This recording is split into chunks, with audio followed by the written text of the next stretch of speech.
Andrew Tate is not every man. He's a championship kickboxer. He's worth millions of dollars. He has something like 30 plus children. He's achieved all of the hallmarks of what we would maybe consider to be traditional masculinity, but in the extreme. The world doesn't need a bunch of so stop being one.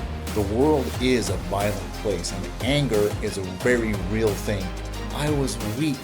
I was fat. I was lazy. I let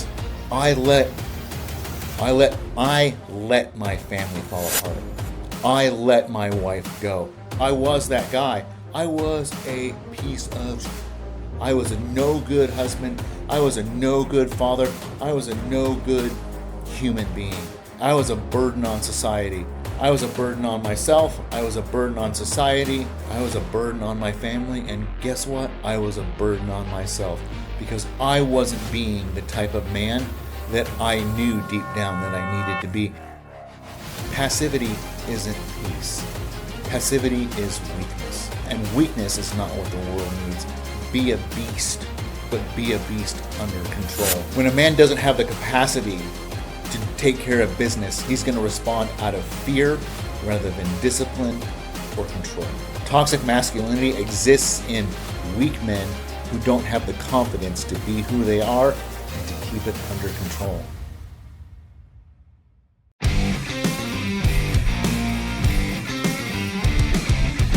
The world doesn't need a bunch of cucks, so stop being one. For decades, the message to men is that we need to lie down, that we need to shut up, that we need to be quiet, that we need to put behind us all the things that separate us and make us men. But I'm here to tell you that the world doesn't need that. They thought it sounded virtuous. They thought it sounded great. They thought it sounded wonderful because it does on the outside. It sounds wonderful. We all just need to get along. We all just need to not fight. We all just need to live in peace. And if the world were actually like that, it would be great. But the reality is that the world is not like that. The world is a violent place, and anger is a very real thing. And violence, whether we like it to or not, violence not only exists, but it's necessary. And I'm not talking about the type of violence where you walk down the street and just punch some dude in the face. But the world needs to defend the innocent. And that requires violence sometimes. Because I'm going to let you in on a little secret. Evil exists. And the only way for evil to triumph is for good men to do nothing.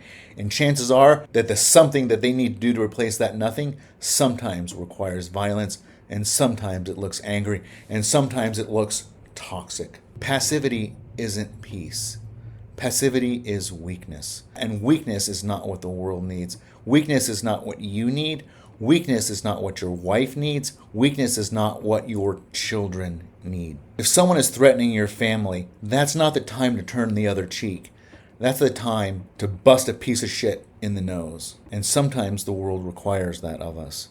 And if we're not capable of it, if it's not in there somewhere to bring out, then the world is in trouble. Jordan Peterson says, be a beast, but be a beast under control. There's an old saying that goes, would you rather have a soldier in a garden or a gardener in a war? So here's the truth.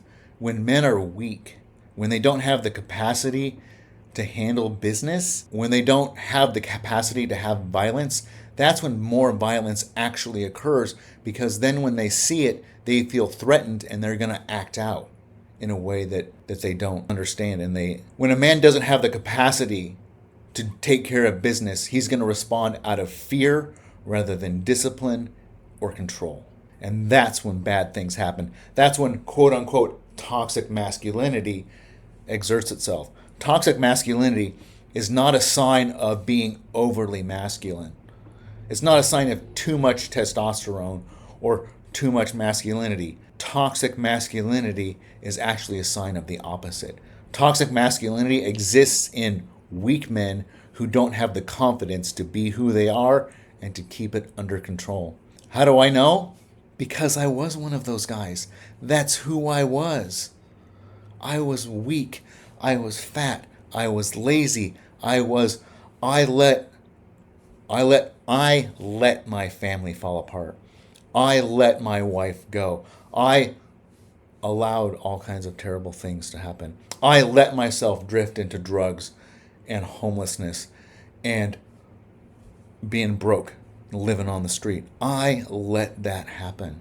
You may not be that far down the road, but chances are you may be a few steps down that road. Chances are you are not as far away from a life like that, from the life that I was living, as you think you are. Because I thought I would never be there.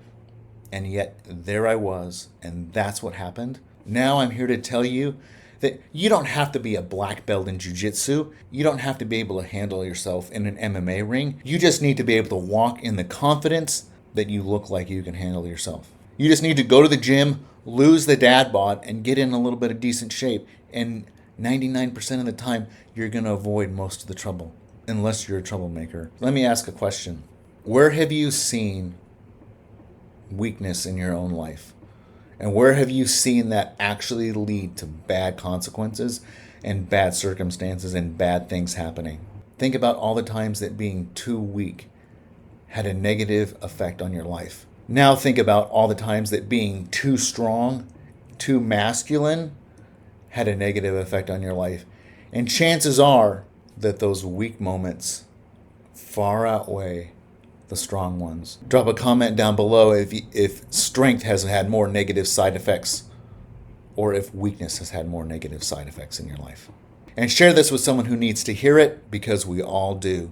And follow me for more. The world doesn't need another Andrew Tate. There's only room really for one of him, and he's already done his job. When the world was shifting to be so weak and so cowardly, and especially as it treated men and masculinity as toxic, it needed someone as polarizing as a guy like Andrew Tate to begin to shift that window back to where it needs to be. But that's not really what the world needs anymore. Now that we've started to see that shift, we need everyday men who are willing to step up and do their jobs, take care of their family, and be the husband and father that they need to be. Yeah, how many of us are actually going to ever achieve? How many of us are ever going to actually have an entire fleet of $1 million sports cars? Much less one sports car. We're trying to make our truck payment. We're trying to make our car payment. We're trying to just work our job and do the best we can in the situations that we're in. How many of us are trying to have an entire harem of women, none of which we're married to, and we're just trying to pump out as many children as possible? How many of us need that? How many of us want that? We're just trying to be the best husbands and the best fathers that we could possibly be. We can barely take care of one wife. Me, I don't even have one anymore. I couldn't even handle the one that I had.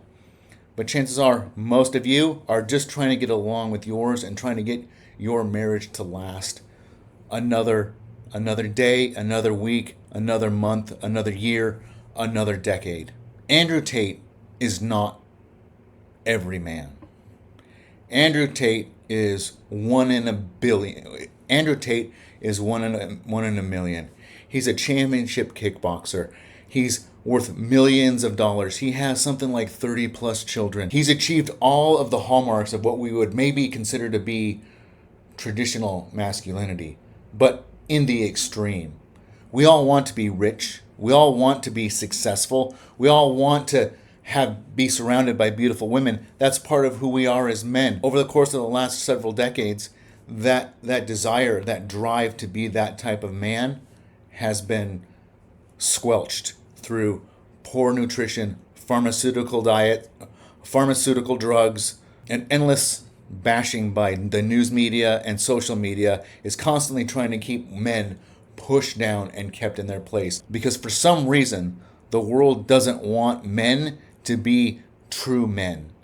They want to keep us in our place. And guess what?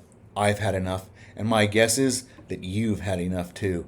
I've been down some dark roads. I've been in some really dirty, crusty places. I have been at the lowest of lows. I have been homeless, a drug addict, lost my wife, lost my kids.